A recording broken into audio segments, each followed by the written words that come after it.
All right. I just got done telling the team it's great to be able to have some of those bumps that we talked about last year that cost us wins, victories, right? And you had some today, and we're still able to come out with a victory. And you can see what type of team we have, right? There's a lot of different elements today that really occurred with the rain to start the game, then the 2-hour delay, then we go back out there, it's still raining, and good things and bad things are happening, but the guys just continue to stay in the moment. That's been our message all week. Just stay in the moment, man. Do not worry about outcomes. Do not worry about last week. Do not worry about what happened in the first quarter. Just stay in the moment, and it was really good to see. We got to do a better job, obviously, taking care of the football. Can't put the football on the ground. But defensively, to be able to respond, that the turning point to me in the game was when we fumbled in our own territory, right? Defense forced a missed field goal. But then we go and I think we go 3-and-out, right? And then the defense has an interception. And then that's kind of when we scored and the game kind of got out of hand. But to see a resilient bunch of guys continue to battle for 4 quarters was really good to see. So really proud of this team, and we're going to enjoy this victory and move forward starting tomorrow. Open up for questions. Go ahead and raise your hand if you have questions. Start with Tim. Coach, 2 questions. The unbalanced line that started working when you came back from break, was it something you were planning on using, or was it an adjustment when you went into that delay? No, we plan on using it coming into the game just to, again, to give them something they haven't seen, and see how they adjust to it. And, at first they didn't adjust the way we thought they were going to, and then they did. And so it was just a different wrinkle we had for the game. Estimate, obviously, the 80-yard touchdown changes things coming up, but 42 points after that delay. What was your message going in there? Because it had been tough sledding. I think 3-and-outs way to that point. Yeah, just come out and go and do your job. Like, who cares how the game started? Who cares about the 2-hour delay? Let's go out there and play ball and be aggressive as heck. And that's what I wanted our team to be, is aggressive. We keep all week we're talking about how aggressive they are and those things, and rightfully so. I mean, it was a good football team we faced. But I wanted our guys with the mentality of we're not going to play pass, we're going to be just as aggressive as any team we face. Tom? Marcus, what was different as far as when you guys were stressed? Whether it was a one-score game, defensively, offensively, wasn't happening. What did you see different from these guys as far as when they got stressed, they were able to find another team to pull away? Yeah, I think it's a sign of a mature football team. There was no panic. And from coaches and players, right, myself included. In those moments, it's easy to panic and start yelling and screaming and create chaos amongst the team. But to be able to get to the sideline and say, okay, what went wrong on that last series? What do we need to do to get adjusted and then go out and go play? And I think when you have a team that's been through some of that, right, adversity, and then you got guys coming in like Sam that's been through adversity, to stay in the moment, like to not be so focused on what happened in the past. Like right now is all that matters. That's to me what the mindset was during those times.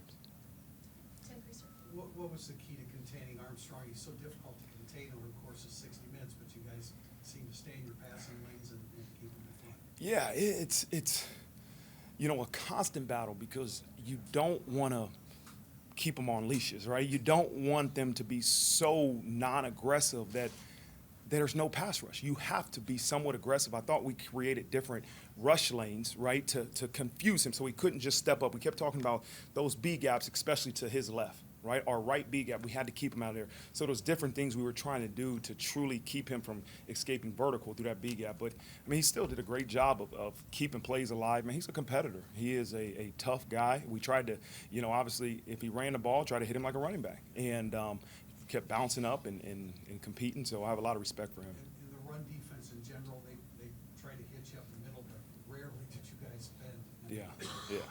It was, that's still got to be a mentality, stop the run, right? And we knew they were going to take some shots. We knew that coming in. They were going to take some shots. And early in the game, we weren't winning those shots. But later in the game, our guys were really able to go, not just defend the ball, but take it away. And so it all starts with stopping the run up the middle, and we did a good job. Tyler? You said coming into the week that you have a plan for rain. Mm-hmm. I don't think anyone planned for 105 minutes of a rain delay. Yeah. What did that look like for you guys while you were in that moment, and how did you prepare them to come out? Well, we have a plan. Well, to start off with, it was a 30-minute delay. And then, we kind of said, hey, guys, settle down. Let's just wait to hear back. And then it got pushed back. And once we knew it was going to be over an hour, we said, take off your pads, sit down. And then the plan was to be able to talk about different adjustments. So coaches were able to come down and let's talk about things we saw the first 2 or 3 drives, and then we were able to get with our players and say, okay, here's the things we're seeing that we hadn't planned for. And then the next thing was, okay, with a 2-hour delay, what is our plan as we go out there? And so went out and warmed up as a team for 5 minutes and did our normal position group stuff. This was the Holden Stays coming out party. How different does he make this offense when he's that much of a threat? Yeah, he adds a big element to the pass game. We've known Holden's been a tremendous pass threat. We got to continuously get him better in the run game, and he's committed to that. Right today, he showed the threat he could be in the pass game. But my challenge to Holden is how can we continue to become a complete tight end, right? And that's in the run game and the pass game. But it was great to see him put two touchdowns together today. Sam, been through plenty of adversity before, but this is the first time with you. So I was curious what your interactions were like on the sideline, what you saw from him, what just kind of steadying influence he was. You know, I've said this before, but he's just so steady. Like, man, I know he gets excited when he, makes a good play or scores, but he's never too high and too low. It's the same thing you see in practice. Not every practice is perfect for him, but the ability for him to just continuously be steady, right, and be positive and say, Coach, we're good. We'll get it fixed. Trust me, we're going to get it fixed. Go out there and do our job. And so early in the game, we got hit a couple times, and put one ball on the ground that we recovered. And he's a competitor. He wants to get it fixed, and he did. And so there was no panic. He's a leader and experienced. It's the first time Jared Parker's had to counterpunch a little bit as your OC, like just to be able to get to the play action, to get to Holden, to get to Sherwood, just the job that he did today about finding some solutions. Yeah, I thought he did a great job. I thought our offensive staff was able to communicate big time during the break. And then later in the game we were trying to run the ball a little bit and run the ball out, ability to be able to look and say, okay, hey, let's do a naked here and take a shot. He did a great job, I think, with changing up the calls and really executing at a high level. Mike? J.D. Bertrand, any update there? Yeah, he out with a head injury. I haven't talked to him yet, but they told me put him out second half with a head injury. Snead would have stepped in there in the second half, and what you see out of him, he was factoring a lot. Yeah, I got to watch film a little bit, but he wasn't, he didn't do a bad job, or I would have noticed that. But Snead's a good player. That room is similar. I know the running backs have one guy on the field at a time, but that room is similar where there's 3, 4, 5 guys that can truly help us when they're in there, and we have to continuously get them on the field between J.D., Maris, Kaiser, and Snead. Those 4 guys, we have to keep them on the field and find different ways to get them game reps. Tim? Maris Leofau was not at his best last year coming off the injury. What did you see in 2021 that has led to the kind of player that he's showing himself to be now? Yeah, he is. When I came in here in 21, he is a aggressive, physical football player. At times could have been out of control, right? And I think last year he was continuously learning the defense, right? And when you're thinking, right, you don't play as fast. And so what you're seeing this year is a guy that truly understands the defense, understands the details. So now he has velocity. We say clarity equals velocity, and he is extremely clear on his assignments. I asked you some version of this on Monday, but just like, do you know how good you are after Navy and Tennessee State? So how much better of an idea do you have of how good this team is? To be determined. I don't want to put a ceiling. I think we're a good team. I don't know what the ceiling is for this team. I think it's high.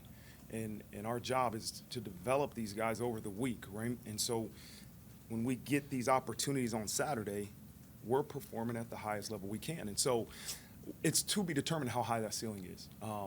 Today you saw them face some adversity and be able to respond. That's a part of a championship team, right? It is never going to be perfect as the first 2 games, really there wasn't that much adversity, but this game there was. And so the ability to respond, man, during tough times it shows leadership, and it shows truly the heart of this team. We've got time for one more if anybody's got one. Was there a report that, on TV that something about brats and hot dogs, was that a real thing? During halftime? During the break? Yeah, we were. I mean, during the weather delay, did you really have people going out and getting enjoyable items like that? Yeah, well, you have a plan for halftime where it's going to be 20 minutes. and different types of food, but we wanted to kind of get them some meat. You know, when it's 2-hour delay, like those big boys get hungry. But now I think the coaches might have got a little bit more hungry than the players. I saw some coaches having hot dogs, and so. You know, just keeping those guys fed because we're going to work them. We're going to work the coaches and work the players, so we had to keep them, you know, well fed. All right, thank you All very right. much. Thanks, guys. Thanks, Coach. Thank you. First, I gotta ask you how many hot dogs you had during the weather. I only had one. I try to keep it easy. I don't want to get a little too bloated. Yeah. Those are very good. It was a very good, tasty hot dog. And, obviously the one worked out for you. What'd you see on that first play coming out of the break? Yeah, that was just a result of everyone staying ready. Our offensive line doing their job. Coach Parker calling the right play, and that's just we got to stay ready. We didn't know when we were gonna play, if we were even gonna be able to play, but that's just a result of everyone doing their 111, and we just got to make plays like that happen. Tim? I asked Coach about this, but what do you like about that unbalanced line where you have Joe Alt coming over other than the obvious side when you're running the right side? Yeah, that's just a scary look. Like, I honestly believe we have the best offensive line in the country, and that's led by the two best tackle duo. And just to have them on the same side, it just gives me a little rush, and that's just something that I hope we keep on doing. Tom? Audrey, the first two games were relatively easy. This one's not easy. What did you learn about yourselves coming into this environment, handling everything you had to handle? Yeah, so we just focus on every week reaching our full potential, no matter who the opponent is. Our first two opponents were good opponents too, and this one was a really good opponent. But this game kind of gave us a test. We faced a lot of adversity, but we just had to respond. And this team showed that we were able to respond well in times under pressure, and that's something that we needed for down the line. Go ahead. Sam hasn't had a lot of success in this stadium previously. Did you guys talk about that at all before the game, and how do you think he handled it all? We didn't, but now he does. Now he does. 1-0 in the stadium in a gold helmet, so that's a great feeling. How do you think he played? And Sam- what does he bring to this offense? Yeah, he played great. He did really good. He's a great player, great leader for this team. He's a person who likes to share success with everyone on the team. He likes to see everyone have success and everyone eat, and that's something that is huge in a quarterback. And he's a great leader, and he's just leading us in the right direction. I'm really, really looking forward to it. Dan? Audric, on the TV broadcast, they talked about you writing down goals. Yeah. And one of your goals before the game today was to have a 60-plus yard run. Yeah, yes, it was. How does that, when that comes to fruition, how does that feel? How do you develop your goals for each and every week? Yeah, it feels great. I have goals every week. I speak it into existence, but that doesn't happen without the work. So every Monday through Friday, we're working as a team. Offense is preparing the defense preparing the offense, and you just got to keep on working. And I'm gonna keep on setting those goals, and I'm gonna keep on thriving to reach it. But if I fall short, it's all right. It's just the next week, one game, one life. On those specific goals, is it something that when you're watching film and you see an opponent, you think you can be effective here or there, or are they just kind of more broad goals? Nah, just my long run. My longest run last week was 50, so I was like, let's add 10 on that, and we added 30, so it's all right. Audric, when NC State was kind of holding you guys down a little bit in the first half, I mean, it was chunk plays, Tyree, you, Tobias, like, what were they doing well to kind of maybe keep you guys a little bit off balance? Yeah, they're really good defense. They fly around. They have great energy, and that's something that we knew going into the game. We knew it was going to be a dogfight. We knew that every play wasn't going to be a given play. It wasn't going to be an easy play. We're going to have to scrap and fight for it, and that's kind of what we did. And it was a great battle, and we just had to keep on going even if the play wasn't going to hit because we just had to stick to it, and it was eventually was going to hit, and that's what happened in the second half. Is it easy to stay patient that, like, an explosive play is coming, even if it's been 5 or 6, 1, 2, 3 yard gains? Yeah, I wouldn't say it's easy, but, like, it's something that you prepare for. Yeah. Anything else? All right, thanks, Audrey. Thank you. You guys have a good day. Before you made your interception, it looked like a really good play as well, coming over the top. And just to have those two plays in back-to-back succession, what did it mean to you? And then obviously setting up the team where you did as well. Yeah, I mean, it was really just an exciting moment for the team to give us some juice, for myself as well, to just give me some more confidence and make more plays of the game. Obviously, it kind of set up interception for me to be able to read the play and just have some juice and energy from that play. Tom? Xavier, when this was a close game, you guys were able to make some plays and it really turn it into a one-sided game. What did you learn about yourselves in the process of really being able to pull away the way you did? Football is just a long game. I mean, it can go either way. So, I mean, we just kind of learned about ourselves that, like Coach Freeman always preaches, one play, one life. So just that we can take that step of just going one play, one life, and just kind of just learn from every play just keeps going forward. Tim? Xavier, for the front seven, had a little bit more of a disciplined role in keeping Armstrong contained, but what was the safety's role? You did come up and make some plays against him. How does that kind of break down? When are you guys key where you're going to have to help against him escape from the pocket?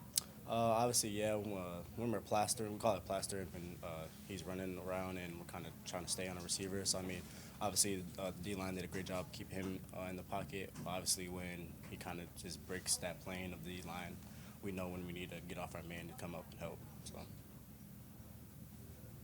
Mike? What was the break like for you? Audrey said he had a hot dog, he said he's gonna go get one now. What was going on there concessions-wise during the weather delay? I mean, I don't know what those guys did. Hot dogs. I didn't do any of that. I just kind of just sat back, just put my headphones on, just listen to some music. I mean, just try to stay locked in as much as possible. I mean, because it's pretty hard to stay locked in, playing first half or first quarter, and then coming back after 2 hours delay, however long it was. So just trying to stay locked in, just sit back, kick my feet up, relax. So. This was kind of a different kind of test for the secondary today than the first couple weeks. So, like, what did you guys learn about yourselves, if anything? And like, why did it go as well as you think that it did? Yeah, I mean, obviously, there's always things to clean up. I mean, had some guys were left open, some plastering issues, like I mentioned earlier, and then just trying to stay on body as much as possible. So, but like I said, we're a group of competitive individuals. So, I mean, we just learned that we can compete with a lot of people. I think the receivers are pretty good. They're fast and quick. So, I think we matched up well with them, and we learned that we can match up with some speed guys that do some releases and stuff like that. And I was curious, like, the sideline, more at large, like, what was it like to feel game pressure for the first time? You know, when I think they were down 7 and we were driving. What that moment was like, because it was a first for this team this year. Right. Yeah. Obviously, yeah. It was our first time, so it was something new. So, I don't know. I think we handled it pretty well. I mean, everybody just tries to stay locked in as much as possible. But like our first time ever experienced it was a little difficult. But after we got the feel of what it felt like to have some pressure on us, we started to calm down a little bit, and I think we did well handling the pressure.